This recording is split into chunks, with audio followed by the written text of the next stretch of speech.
जे आम्ही प्रचार करायला जाताना पण लोक असे बोलतात की म्हणजे इतके वैतागलेत, त्यांना असं वोटिंगच करायचं नाहीये. वर्षात जे काम नाही झालं ते 2 वर्षात काम करून दाखवणार, म्हणून मला जनतेने निवडून द्यावं. आणि जर ते नाही केलं तर मी माझ्या घरी भांडी घासत बसेल. सांगते कळंबोलीच्या जनतेला की विचार करून निवड करा एका सुशिक्षित उमेदवाराची.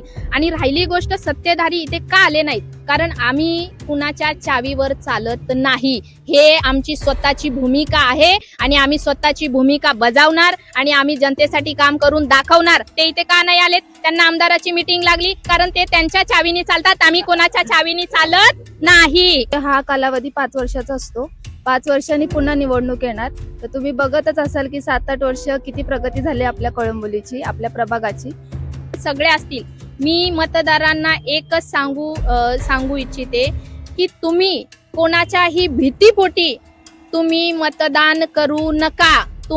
दारोदारी लोक बोलतात की ते बोलतात की 8 वर्षामध्ये आमच्या दारी कोणी आलं नाहीये. पनवेल महानगरपालिका निवडणूक आणि या पनवेल महापालिका निवडणुकीच्या अनुषंगाने लढवय्या रोखोकच्या माध्यमातून महापालिकेचा महासंग्राम या कार्यक्रमामध्ये आपलं स्वागत. कळंबोलीतील प्रभाग 10 आणि या प्रभाग 10 मधल्या खऱ्या अर्थाने या निवडणुकीला सामोरी जाणारी नारी शक्ती आज आपल्या सोबत आहेत.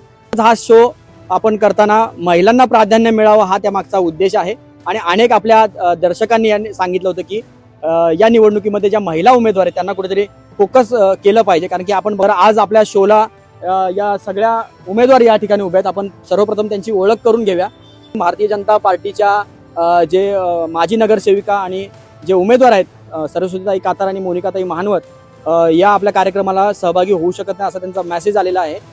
त्यामुळे आपण त्यांची आता जास्त वेळ वाट न बघता हा कार्यक्रम सुरू करूया.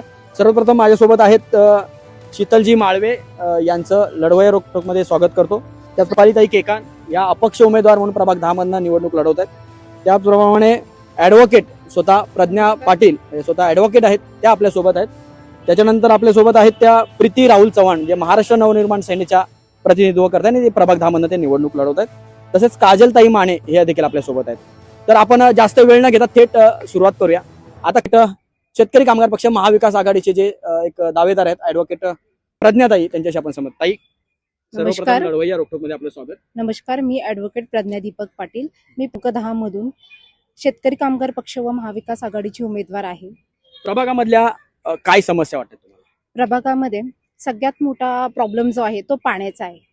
कळंबोलीकरांना मुबलक प्रमाणात म्हणजे पाणी नाहीच आहे आणि जे मिळते LIG मध्ये तो पाण्याची अवस्था अशी की दुर्लक्षित आहे. त्याच्यामुळे लोकांचे आरोग्य हे धोक्यात येत आहे. आणि सत्ताधारी गेल्या 8 वर्षापासून जेव्हापासून महानगरपालिका आली तेव्हापासून त्याकडे त्यांनी कधीही लक्ष दिलेलं नाही.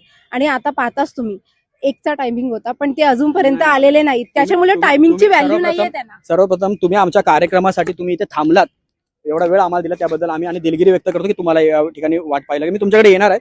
आपल्यासोबत शीतल माळवे ह्या सोबत आमच्यासोबत आहेत, ते देखील महाविकास आघाडीकडनं उमेदवार. आपली पहिली ओळख सांगा आणि काय आपलं अजेंडा आहे.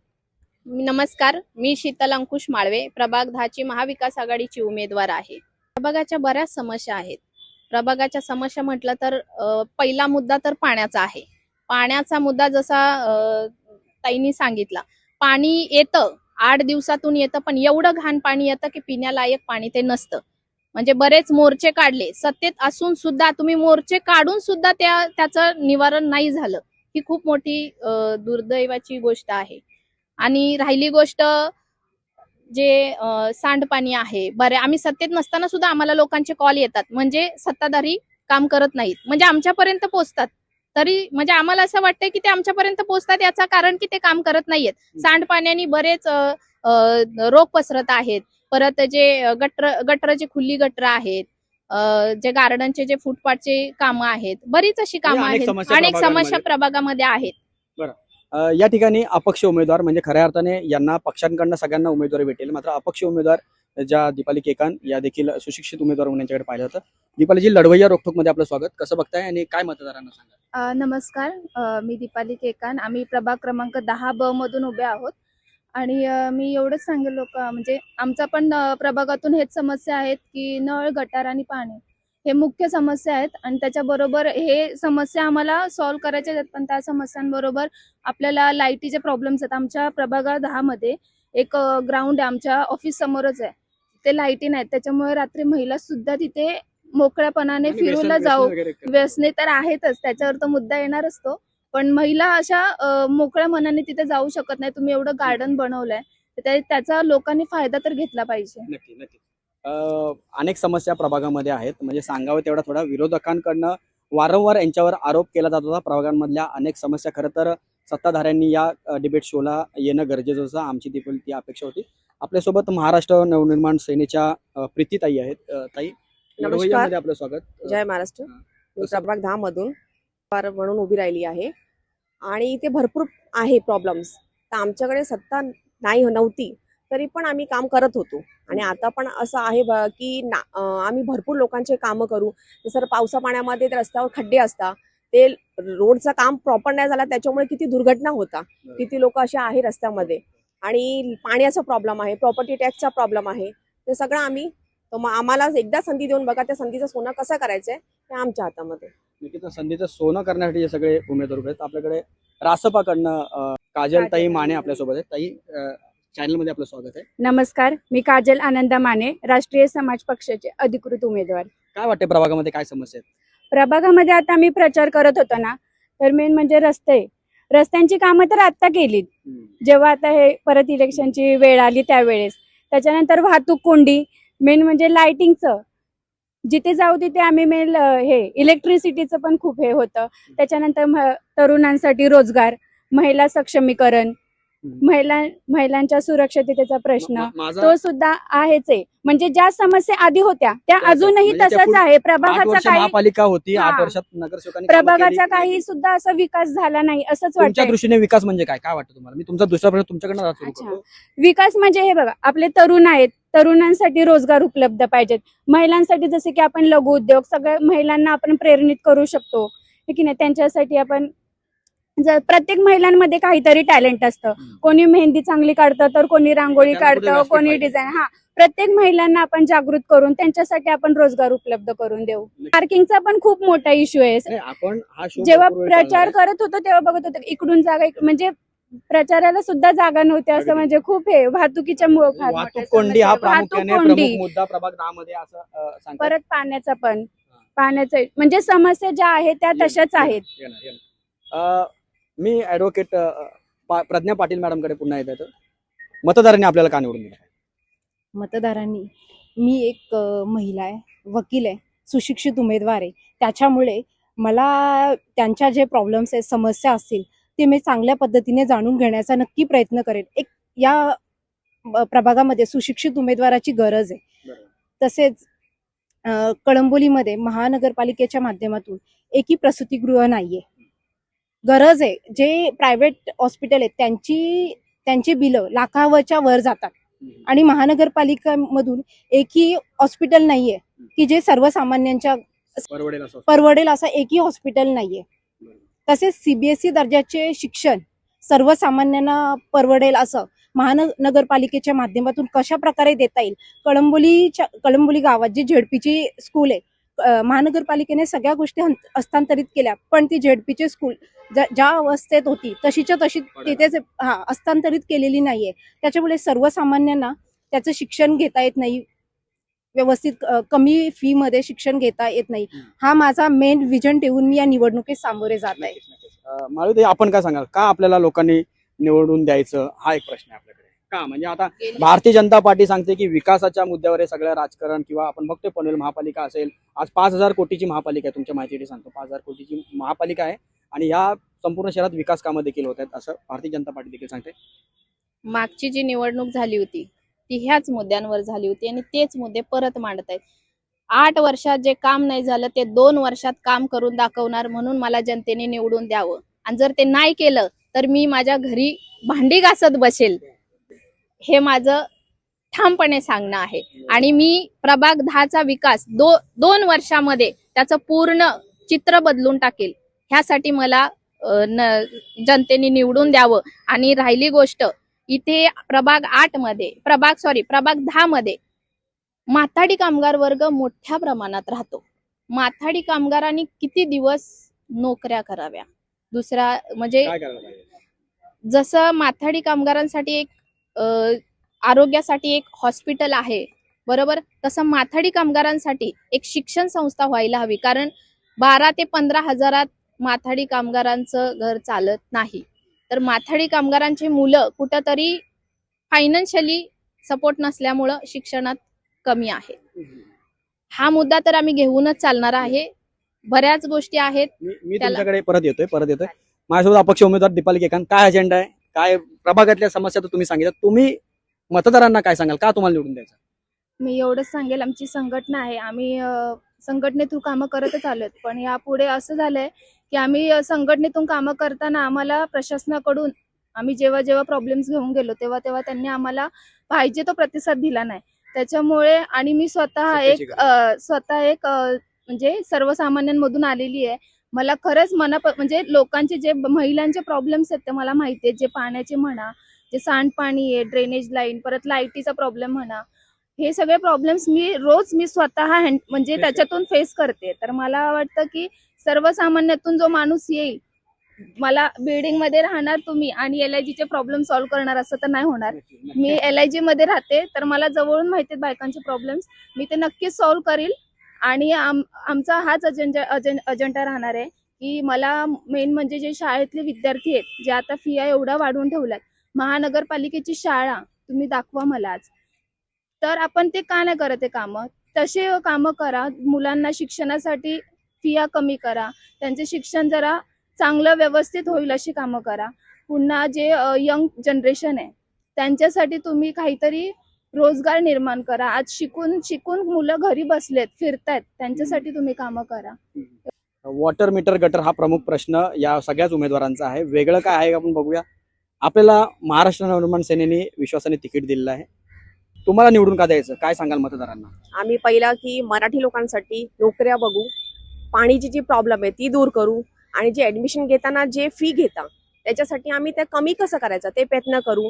आणि जे NGO चालवता महिलांसाठी, ते NGO मधून त्यांना कसं जॉबला लावायचं हे करू. आणि अजून भरपूर असे प्रॉब्लेम्स आहेत, ते पण आम्ही त्यांना सत्ताधाऱ्यांची प्रभागामध्ये नाही झाली ना. पाणी कुठे पाणी पुरवठा होत नाही 2-2 दिवस, आणि जो पाणी प्रॉपर पण त्यांच्या घरी पोहोचत नाहीये. असं नक्कीच. ताई, काय वाटतं तुम्हाला, लोकांनी का निवडून द्यायचं? हे बघा, आपल्याला नवीन बदल हवाय. काहीतरी आपल्या प्रभागामध्ये आपल्याला म्हणजे पूर्ण परिसरामध्ये असं वाटतं की आपल्याला सगळ्या प्रॉब्लेम सॉल्व्ह हवेत. तर नक्कीच सगळ्यांनी नवीन उमेदवाराला निवडून देण्याची गरज आहे. जर नवीन नेतृत्व असेल तर आपोआपच आपला विकास निश्चित आहे. नवीन उमेदवाराला निवडून देण्यासाठी हे उमेदवार तुम्ही आता प्रभागामध्ये सगळ्यात फिरतायत, मतदारांचे कौल तुम्ही घेत असेल. आपण या व्हिडिओच्या माध्यमातून सत्ताधाऱ्यांवर आरोप करणे हा आमचा अजिबात उद्देश नाहीये. खऱ्या अर्थाने सर्वसामान्य कुटुंबातले हे उमेदवार सर्वसामान्य प्रश्न सोडवण्यासाठी आज निवडणूक लढवत आहेत.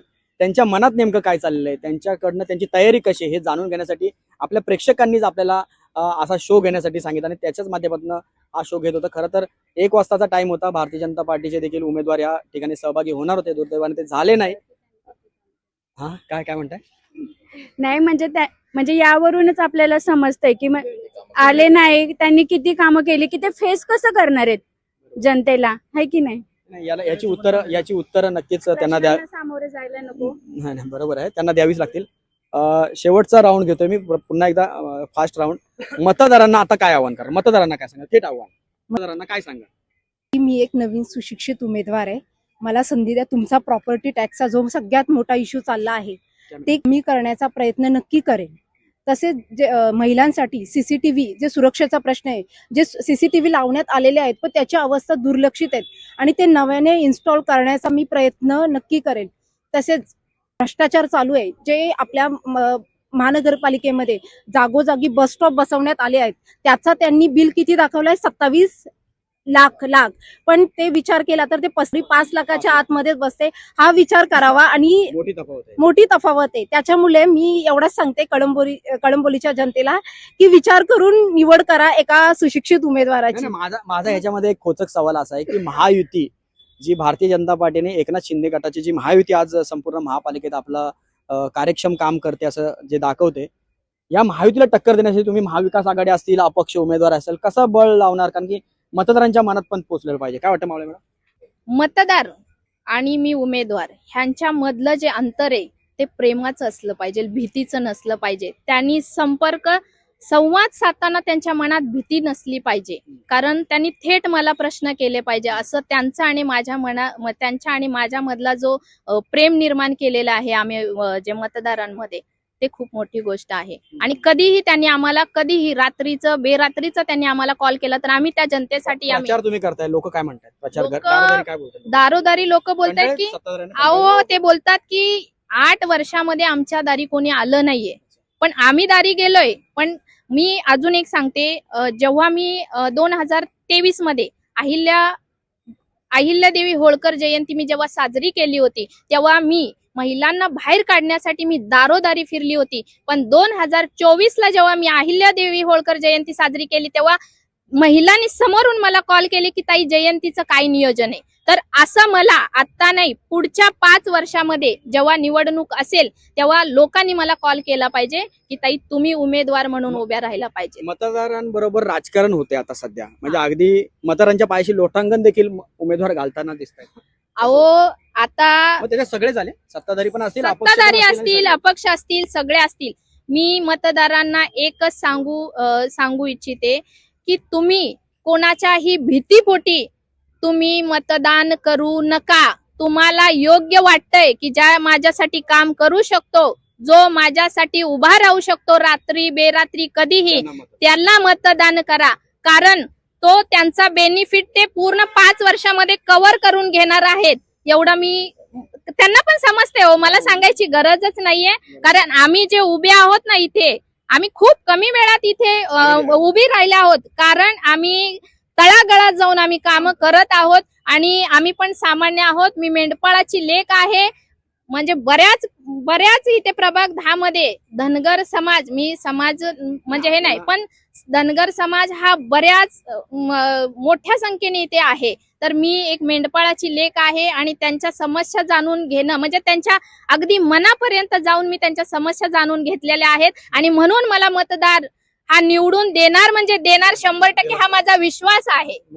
काय सांगाल तुम्ही? मी एवढंच सांगेल सगळ्या मतदारांना की हा कालावधी 5 वर्षाचा असतो.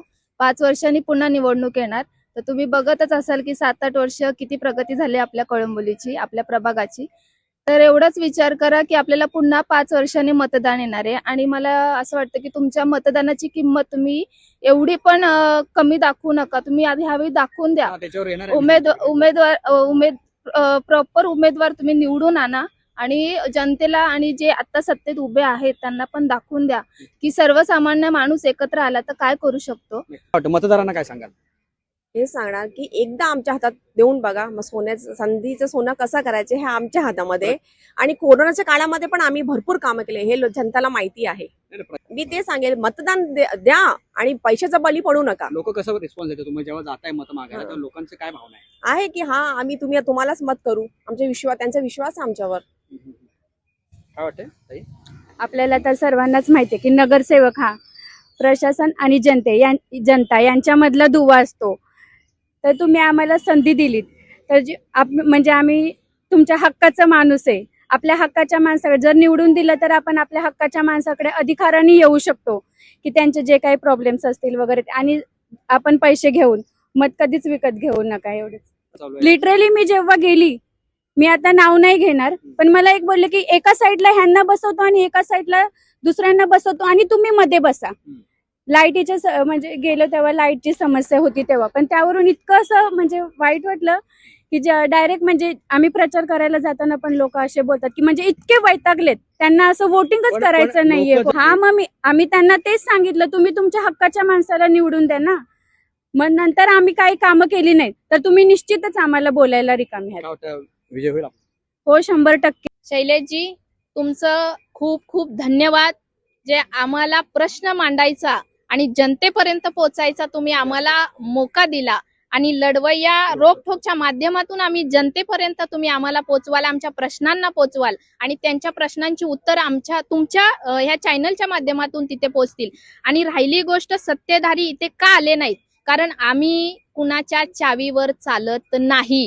हे आमची स्वतःची भूमिका आहे आणि आम्ही स्वतःची भूमिका बजावणार आणि आम्ही जनतेसाठी काम करून दाखवणार. ते इथे का नाही आलेत? त्यांना आमदाराची मीटिंग लागली, कारण ते त्यांच्या चावीने चालतात. आम्ही कोणाच्या चावीने चालत नाही. म्हणून आपले धन्यवाद मनापासून की तुम्ही आम्हाला जनतेपर्यंत पोहोचवण्याचं काम करत आहात आणि जनता आमच्या कुठंतरी त्यांना उत्तरं भेटतील की बाबा कोण आमच्यासाठी काम करू शकतो आणि कोण आमच्यासाठी काम करू शकत नाही. खरं तर पहिलं खरंच थँक्यू. तुम्ही आम्हाला हा प्लॅटफॉर्म दिला, बोलायचा एक चान्स दिला, आमची मतं मांडायचा चान्स दिला. आणि तुम्हाला माहिती, तुम्ही माझी मुलाखत आधी घेतली आहे, तर मी त्याच्यात एकदा बोललेली की आम्हाला असं बोलण्यात आलं की तुम्ही 7 वर्ष कुठे होतात. तर मला वाटतं तुम्हाला आता हा खूप चांगला चान्स होता आम्हाला विचारण्याचा प्रश्न. 7 वर्ष आम्ही कुठे होतो, आम्ही पण तुम्हाला समोरासमोर सांगितलं असतं, पण तुम्ही इथे उपस्थित नाही राहिलात. शेवट मी लढूया चॅनलचं मनापासून आभार व्यक्त करते की त्यांनी आम्हाला हा प्लॅटफॉर्म दिला की तिथे आम्ही आमची व्यक्त करू शकतो, बाजू मांडू शकतोय. आणि त्यांनी कामं केली असती तर ते आले असते. आता कामं केली नाही म्हणून ते आले नाहीये आणि त्यांना टाइमची पण किंमत नाहीये. हा रोष उमेदवारांचा आहे आणि कुठे ठरवून केलेला किंवा स्क्रिप्टेड केलेला हा विषय नाहीये, जे आहे ते चॅनलच्या माध्यमातून. ताई, अगदी शेवट. धन्यवाद शैलेजी, तुम्ही तुमच्या मीडियाच्या माध्यमातून आम्हाला जनतेसमोर आणलं. त्याला प्रश्न, सत्ताधारी इथे वेळेवर आले नाहीत कारण त्यांनी त्यांची काय कामच केली नाहीये, तर त्यांना तोंड दाखवायला जागाच नाहीये असं मला वाटतं, त्यामुळे ते इथे उपस्थित नाहीयेत आज. शैलेशजी, तुमचे मनापासून धन्यवाद. तुमच्याला माझं मत एक जनतेसमोर मांडता आले. कळंबोलीकरांचे प्रश्न जे आहेत ते तुमच्या माध्यमातून मी जनतेपर्यंत पोहोचवत आहे. माझा एक प्रश्न आहे की सत्ताधारी इथे उपस्थित का राहिले नाहीत? का नाही राहिले? त्यांना त्यांची कामं होती, पण त्यांनी आपल्याला पण वेळ दिला होता. वेळ दिला होता. मग याच्यातूनच निश्चित दिसते की विजय हा आमचाच असणार आहे. कळंबोलीतील प्रभाग 10 मधल्या या महिला उमेदवार आणि पुन्हा एकदा मी सांगतो की महाविकास आघाडी असेल, अपक्ष उमेदवार असतील, यांनी मोठ्या प्रमाणात आपला प्रचार आणि हा प्रसार करण्याचा प्रयत्न केलेला आहे. मतदारांच्या घरी डोर टू डोअर आता प्रत्येक उमेदवार जात आहेत. मतांचा जोगा मागितला जातोय. मतदार मात्र कोणाच्या मागे उभा राहणार, मतपेटीतनं काय होणार, प्रभाग 10च्या अनेक समस्या त्यांनी जशा उमेदवारांनी मांडलेल्या आहेत याची उत्तर खरं तर भारतीय जनता पार्टी किंवा सत्ताधाऱ्यांकडे होती, मात्र ते इथं नसल्यामुळे त्यांचं त्या प्रश्नाचं उत्तर त्यांना भेटू शकत नाही. येत्या 15 तारखेला मतदान पेटीवर जाऊन मतदार नेमका कोणाला कौल देणार, कशी निवडणूक रंगणार हे पाहणं आता गरजेचं ठरलेलं आहे. आपल्याला हा व्हिडिओ कसा वाटला या व्हिडिओच्या माध्यमातून कमेंट करायला विसरू नका. आणि या सगळ्यांना आमचं पुन्हा एकदा सांगतो, कोणताही आमचा रोष नाही की सत्ताधारी आणि विरोधक यांच्यामध्ये काही जुंपवायचं होतं असं आमचं काही नाही. कोणी जर गैरसमज केला असेल तसं काही नाहीये. तुम्हाला हे व्यासपीठ लढवय्या रोखोकने उपलब्ध करून दिलं होतं, तुम्ही इथे यायला पाहिजे होतं, बोलावं हीच आमची भावना होती. मी शैलेश चव्हाण, लढवय्या रोखोक, कळंबोली.